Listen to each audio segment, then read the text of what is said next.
Imagine a time when the world was young. Tribes wandered the earth, seeking pasture and sustenance. In this ancient world, a man named Abraham received a promise from God. He would become the father of a great nation, a people chosen to carry God's blessing.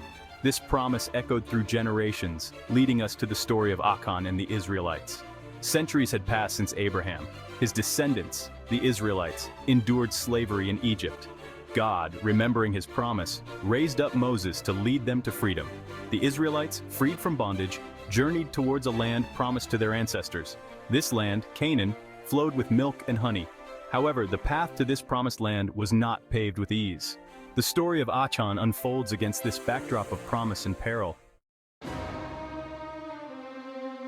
After 40 years of wandering in the wilderness, the Israelites stood poised at the edge of the promised land.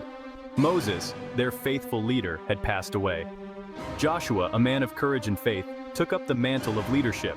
Under Joshua's command, the Israelites prepared to cross the Jordan River and claim their inheritance. Before the Israelites lay a land inhabited by various nations.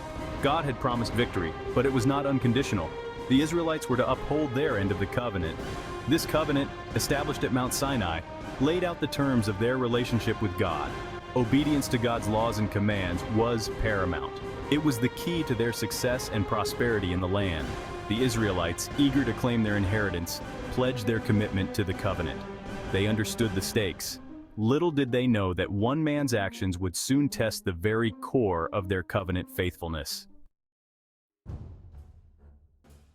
The first obstacle facing the Israelites was the city of Jericho. Its towering walls represented a formidable challenge. However, God had a plan, one that defied conventional military strategy. He instructed the Israelites to march around the city once a day for 6 days. On the 7th day, they were to march 7 times around the city.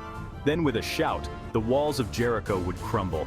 This unconventional battle plan tested the Israelites' faith. Could victory truly be achieved by simply marching around a city? Yet, obedient to God's command, they followed Joshua's lead. Day after day, they marched around Jericho. On the 7th day, a palpable tension filled the air. As Joshua gave the signal, a thunderous shout erupted from the Israelite army. The earth trembled, and the once impregnable walls of Jericho came crashing down.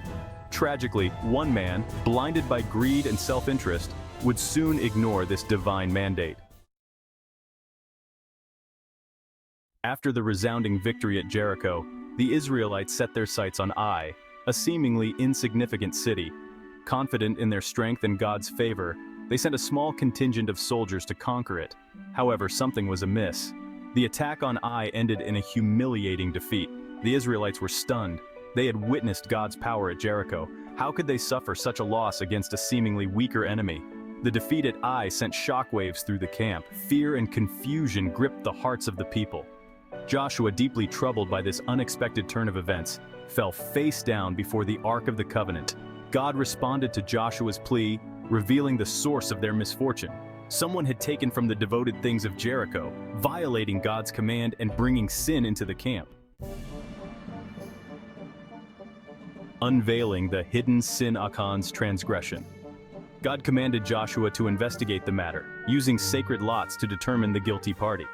As the Israelites gathered, their hearts heavy with a mix of guilt and apprehension, one by one, individuals and families stepped forward as the lots were cast. The tension in the air was palpable as the process continued. Finally, the lot fell on the tribe of Judah.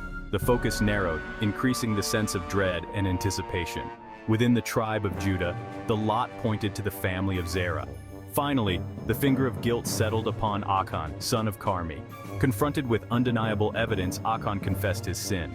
He had indeed taken from the devoted things of Jericho. He had hidden a beautiful Babylonian robe, silver and gold in his tent, succumbing to the allure of wealth and possessions. His actions had far-reaching implications. The weight of disobedience, understanding the divine response. The Israelites, upon hearing Achan's confession, were devastated. They understood the gravity of his sin and the consequences it had brought upon them. Achan's actions had not only violated God's command, but had also broken their trust in him and in each other.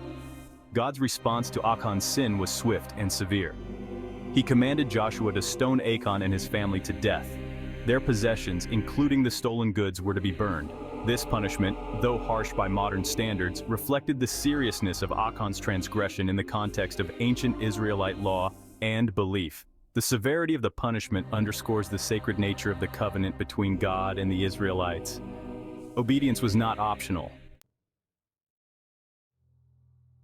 Confrontation and confession. Achan's moment of truth. Joshua, following God's command, confronted Achan. He reminded Achan of the oath the Israelites had sworn, the covenant they had entered into with God. "My son," Joshua said, "give glory to the Lord, the God of Israel, and give him the praise he deserves. Tell me what you have done. Do not hide it from me." Achan, overwhelmed by the weight of his sin and the impending judgment, confessed his transgression. He recounted how he had seen the beautiful Babylonian robe, the silver and the gold among the spoils of Jericho. He described the irresistible temptation he felt, the desire that had gripped his heart. Achan's confession, though laced with remorse, painted a vivid picture of the battle that rages within the human heart, the constant struggle between obedience and self-gratification.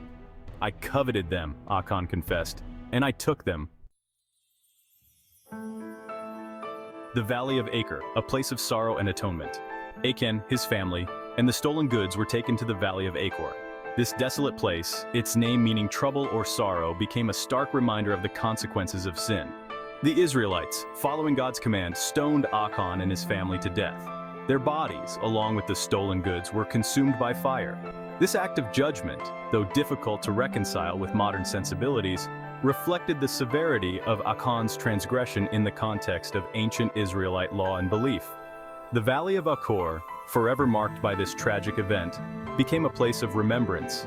It served as a solemn warning to future generations of Israelites, a reminder of the importance of covenant faithfulness and the devastating consequences of disobedience.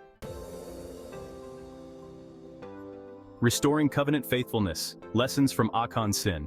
Following the judgment at the Valley of Achan, the Israelites experienced a profound shift. The cloud of sin that had hung over them lifted. Their relationship with God, fractured by Achan's transgression, began to heal. The Israelites, reminded of the covenant's seriousness, recommitted themselves to obedience. The victory at Ai, once elusive, was quickly achieved. The Israelites, now purified and aligned with God's will, marched forward with renewed confidence and strength. Achan's story, though tragic, underscores the transformative power of repentance and restoration. It reminds us that even in the face of grave sin, God's grace and forgiveness are available. The Israelites, through their act of judgment and remembrance, had atoned for the corporate sin that Achan's transgression had brought upon them. Echoes of Achan's sin and its consequences in our lives. The story of Achan, though ancient, resonates deeply with our modern lives. It reminds us that sin, regardless of its form or severity, has consequences.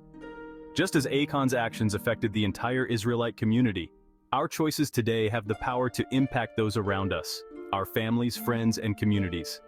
Achan's story challenges us to examine our own hearts. Are we harboring any hidden sin, any areas of disobedience that we are trying to keep concealed? The Bible reminds us that your sin will find you out, Numbers 32:23. The good news is that God's grace is always available. The first step is acknowledging our sin and turning away from it. Conclusion: choosing obedience, choosing blessing. The story of Achan stands as a stark reminder of the importance of obedience and the far-reaching consequences of sin. Achan's decision, driven by greed and a desire for personal gain, had a devastating impact on himself, his family, and the entire Israelite community. His actions jeopardized their covenant relationship with God and brought defeat and shame upon them. The Valley of Achan, forever etched in Israelite memory as a place of judgment and sorrow, served as a powerful deterrent against future transgressions. However, Achan's story is not merely a tale of judgment and despair. It also highlights the possibility of repentance, forgiveness, and restoration. Following the purging of sin from their midst, the Israelites experienced a renewed sense of God's favor and blessing. They went on to conquer Ai and claim their inheritance in the Promised Land. Achan's story offers valuable lessons for us today.